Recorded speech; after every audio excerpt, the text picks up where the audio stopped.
کہ پیغمبر کی طاقت تھی کہ جو غربت برداشت کیے، صحابہ کی طاقت تھی کہ غربت برداشت کیے، اولیاء کی طاقت تھی کہ غربت برداشت کیے، بلکہ بعض احادیث میں آتا ہے کہ غریبی، فقر و فاقہ بعض موقعوں پر کفر تک پہنچا دیتی ہے۔ اب ہمارے معاشرے میں کتنے لڑکے اور لڑکیاں جو مرتد ہو رہے ہیں، ان کے ارتداد کے اسباب میں سے ایک سبب کیا ہے؟ فقر و فاقہ، غریبی۔ نوجوانوں سے گزارش کرتا ہوں بیکار رہنا چھوڑ ڈالو۔ سمجھ میں یہی بات ہے، لاک ڈاؤن گیا سو بہت نوجوانوں کو غم ہے، بہت نوجوانوں کو غم ہے، لاک ڈاؤن چلے گا سو، کرونا چلے گا سو، بلکہ بعض نوجوان بھی شاید تہجد میں اٹھ کے دعا کرتے رہیں گے گیا سو کرونا آگا تو اچھا ہے بول کے، ایک کار نہیں۔ اگر بول رہے ہیں نوجوان اور تھوڑے دن چلا تو اچھا رہا لاک ڈاؤن۔ والذین هم عن اللغو معرضون، بیکار پن ایمان و اسلام کے خلاف ہے۔ آدھا گھنٹہ محنت کرے تو 100 روپے ملتے بولے تو آدھا گھنٹہ محنت کرنا تمہارے لیے ضروری ہے۔ کب تک ماں باپ کا کھاتے رہیں گے؟ ماں باپ کو کھلاؤ۔ دوسری بہنوں کو دیکھے تو ہمنا بھی خواہش ہونا ہماری بہن کو بھی ہمیں اچھا کھلانا پلانا۔ سمجھ میں یہ بات ہے، بیوی ہمارے سے خوش رہنا، مسجدوں کو دینا، مدرسوں کو دینا، یتیموں بیواؤں مسکینوں محتاجوں کو دینا بولے تو تجارت کرنا، بزنس کرنا، ملازمت کرنا۔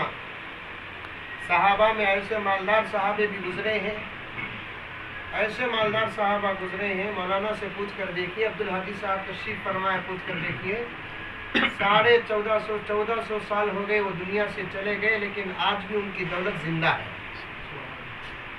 آج بھی ان کی کھیتیاں باڑیاں زندہ ہیں۔ حضرت عثمان غنی کی کھجور کے باغوں سے آج بھی اتنا نفع آتا ہے، پورے مسجد نبوی کے کرنٹ کا جتنا بھی مسئلہ ہے وہ عثمان غنی کے کھجور کے باغ کا نفع ہے آج بھی۔ دولت اگر سچی ہو، دولت اگر حلال ہو، کمانے کی نیتیں صاف اور پاک ہو، کماتے وقت نیت اچھی رکھنا، منجھے پیسہ آگا تو مسجد مدرسہ امی کو ایک گلے کا لے کو دیتا ہوں، بھان کو بھنگ، یہ سب غلط نیتہ نہیں۔ ہم نہ کیا بولے تو پیسہ آگا تو آپل فون لیتا ہوں گتا، یہ سب نہیں رکھنا۔ اچھی گاڑی رجا کو بیکار گاڑی بدلاتی، یہ سب نہیں کرنا۔ خوب محنت کرو۔ مجھے بہت افسوس ہوتا ہے کہ ہمارے ملک میں خالی امبانی کا نام ہے، اڈانی کا نام ہے، کیوں ہمارا نام نہیں آتا؟ ہمارا بھی نام آنا، ہماری بھی دولتیں، ہمارا نوجوان محنت کرے، وقت ضائع نہ کرے۔ دوسری گزارش یہ ہے، رزق کو تلاش کرنا ہے، فجر کی نماز پڑھنا ضروری ہے۔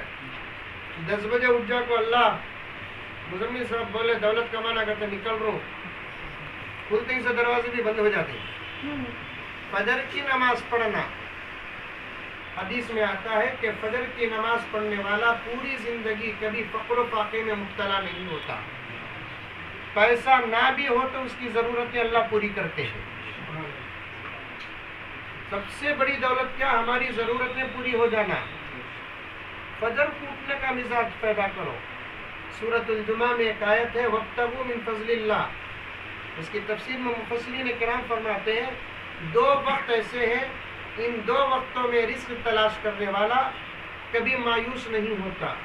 ایک جمعے کی نماز کے بعد رزق تلاش کرنے والا کبھی رزق سے محروم و مایوس نہیں ہوتا۔ دوسرا، فجر کے بعد رزق تلاش کرنے والا کبھی رزق سے محروم و مایوس نہیں ہوتا۔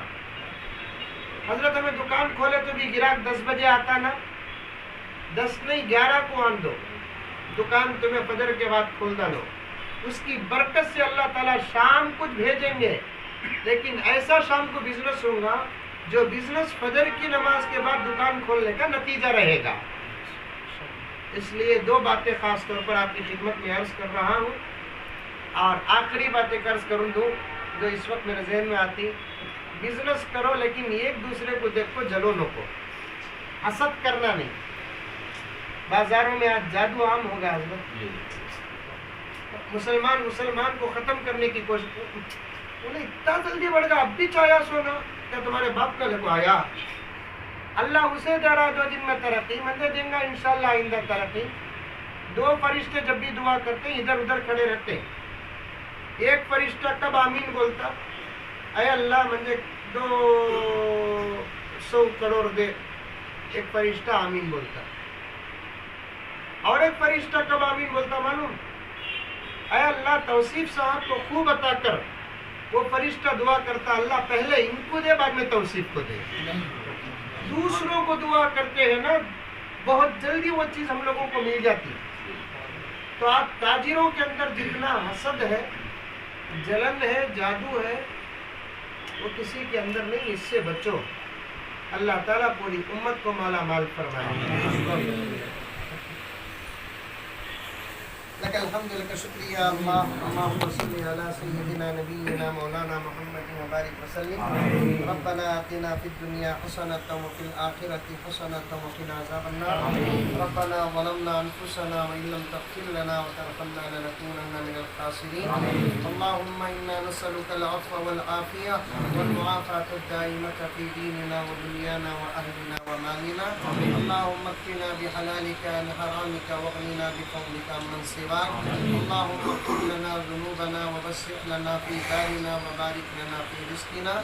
ربنا تقبل منا انك انت السميع العليم وتب علينا انك انت التواب الرحيم۔ صلى الله تعالى على خير خلق محمد وآله وأصحابه اجمعين برحمتك يا ارحم الراحمين والحمد لله رب العالمين۔